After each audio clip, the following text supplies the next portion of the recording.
Muy buenas noches, ¿cómo están ustedes? Bienvenidos al tema del día. Arrancamos con una información del ámbito netamente judicial. En la jornada de hoy se conoció la sentencia de 7 años de prisión para un empresario de la construcción de Rafaela, acusado ya hace algunos años, cuando todavía en la Argentina había convertibilidad, de una evasión tributaria por montos realmente millonarios. La condena de Mautino, que era el principal involucrado en estas maniobras que oportunamente se denunciaron, la condena fue de 7 años de prisión de cumplimiento efectivo. ¿Cuánto había solicitado la Fiscalía? La Fiscalía había solicitado un año más, 8 años de prisión, en coincidencia con lo que también solicitó la Administración Federal de Ingresos Públicos, que actuaba en este caso como querellante también. ¿Satisfechos entonces con lo que ha sentenciado el tribunal? Sí, el fallo aparece compatible con lo que habíamos pedido oportunamente, y además sigue la línea de lo que históricamente la jurisprudencia del Tribunal Federal de Santa Fe ha venido entendiendo respecto de este tipo de delitos económicos vinculados con la ley penal tributaria. ¿Qué fue lo que se logró reconstruir? ¿Cuál era la maniobra que realizaba este empresario para evadir impuestos? Bueno, es muy importante eso que me pregunta, porque la ley penal tributaria no sanciona solamente la mera falta de ingreso de los impuestos, sino que también hace necesario que a la vez que se produce el no pago de los impuestos, eso esté acompañado por una maniobra. Y justamente la maniobra principal que llevaba a cabo el denominado Grupo Mautino, que dirigía el hoy condenado Bernabé Mautino, era simular la real situación económica mediante la existencia de muchas sociedades, distintas empresas que se intercalaban unas con otras.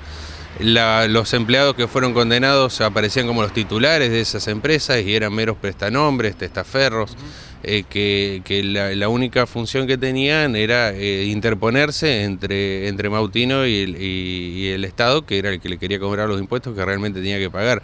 Nunca pagó los impuestos que tenía que pagar valiéndose de estas situaciones. También se utilizaban otras maniobras, como la de computar créditos fiscales inexistentes, ventas que no habían ocurrido, compras que tampoco habían incurrido, negociaciones con empresas que él mismo había creado y que no existían en la realidad. Una serie de ardides que fueron probados y reproducidos en el juicio, de manera que quedó determinado cuáles habían sido las maniobras y los engaños que había llevado a cabo esta persona. Avanzan las tareas para que funcione desde las próximas semanas el tren urbano, desde el Molino Franchino hasta la zona de Don Bosco. Hoy se estuvieron realizando tareas en Pedro Víter, entre Luciano Torren y Centeno, sobre todo despejando algunas áreas que, por la desidia, por el abandono que tenía estos terrenos fiscales, algunos propietarios fueron avanzando con algunas extensiones de los patios, construyendo inclusive asadores o algún otro tipo de mobiliario urbano. Bueno, todo esto se fue despejando. La idea es que en las próximas semanas, ya en un acuerdo con el Gobierno Nacional, se ponga en funcionamiento el tren urbano. Había diversos tipos de usurpaciones. Hace un tiempo atrás, por ejemplo, estuvimos en la zona de Facundo Subiría y Ceballos, que ahí es donde hoy llegaría el tren en esta primera etapa, en la zona de Don Bosco, en donde se habían construido algunos comercios ilegales que estaban funcionando, habían hecho construcciones sobre la traza del tren. Bueno, los comercios fueron clausurados, las construcciones fueron demolidas.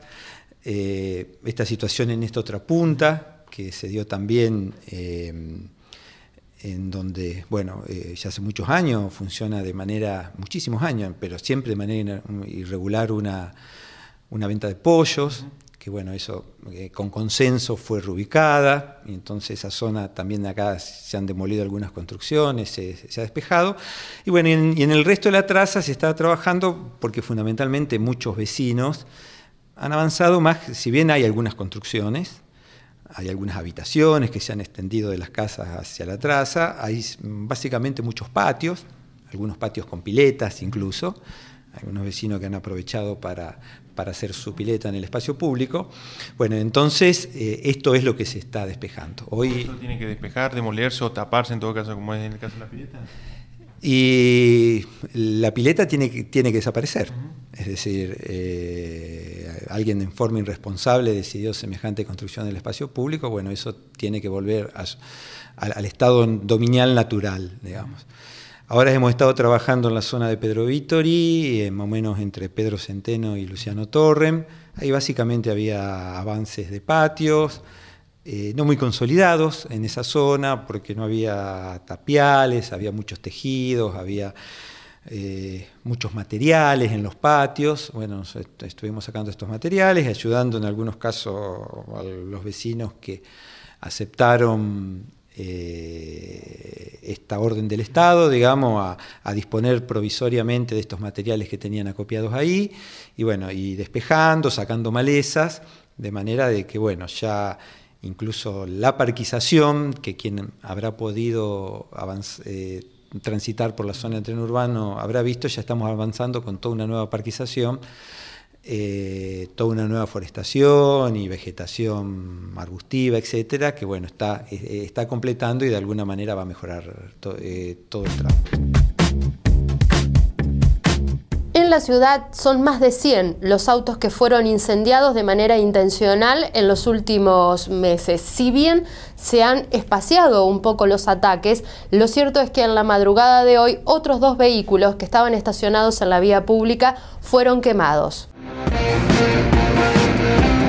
Esta madrugada, otros 2 autos fueron quemados en la vía pública. Uno de los casos ocurrió en Pedroni al 6500, de barrio Loyola Sur. Ya cuando salí se acercaron los vecinos acá y me ayudaron a apagarlo.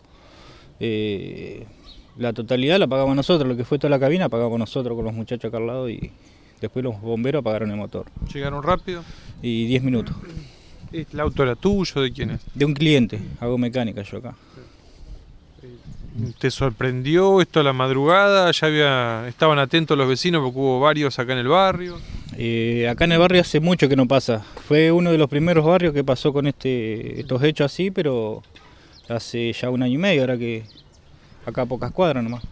Pero yo de 30 años que vivo acá, como te decía, jamás nada, ¿viste? Los autos quedan con batería, todo, y jamás nunca me tocaron nada.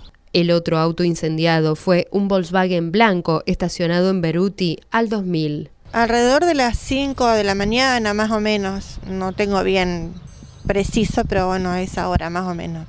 Sí, se escuchó un estampido que aparentemente lo que rompió una parte del parabrisas del auto y el vecino, gracias a Dios, con baldes y lo pudieron apagar. No, personas no se vio nada. ¿Habrían encontrado alguna botella, como que tiraron una botella con combustible? Una caja de vino Tetrabric con nafta, aparentemente, por lo que dijeron los bomberos, fue eso. La Defensoría del Pueblo vuelve a atender en los barrios de la ciudad de Santa Fe. Mañana miércoles y el jueves va a estar en el Centro de Salud de Barrio Acería. Luego se va a ir informando en forma progresiva los otros destinos, los otros barrios que va a estar atendiendo a los vecinos con sus consultas la Defensoría del Pueblo. Mañana, miércoles y el jueves vamos a comenzar con Barrio Acería. Vamos a estar en el Centro de Salud de Barrio Acería, atendiendo desde las 9 hasta las 12, ambos días. Y bueno, esta es una forma de invitar a los vecinos de la zona a que se acerquen para atenderlos en todos los servicios que brindamos. ¿Qué tipo de inquietudes o qué puede llegar a consultar o ir a consultar la gente? Bueno, en primer lugar, decir que la Defensoría del Pueblo tiene como función básica atender todos los reclamos que tienen que ver con las funciones que cumple el Estado provincial, los servicios, por ejemplo, servicio de luz, servicio de agua, todo lo que tiene que ver con el sistema educativo, con la salud, toda inquietud que sobre la administración pública y los servicios que brinda el Estado provincial tenga la gente o reclamos, pueda canalizarlas a través de la Defensoría. También atendemos reclamos que tienen que ver con derechos de usuarios y consumidores, el vecino que tenga algún problema con el teléfono que compró, con algún electrodoméstico, atendemos, gestionamos ese tipo de situaciones. Tenemos un centro de asistencia a la víctima que atiende todo lo que tiene que ver con víctimas de delitos, acompañándolas desde el punto de vista psicológico, asesoramiento legal, u otro tipo de necesidades que tengan. Particularmente atendemos, para que la gente se oriente, todo lo que tiene que ver con, o más frecuentemente, digamos, con violencia doméstica, violencia de género, también abuso sexual, ese tipo de situaciones que muchas veces la gente no sabe a dónde ir. Bueno, la Defensoría del Pueblo tiene un centro que le puede dar una mano. Tanto el miércoles o jueves se pueden iniciar los trámites, cualquier tipo de reclamo, sino después luego continuarlo en la sede central. Claro, nosotros tenemos un par de profesionales, un poco más tal vez, atendiendo en el barrio.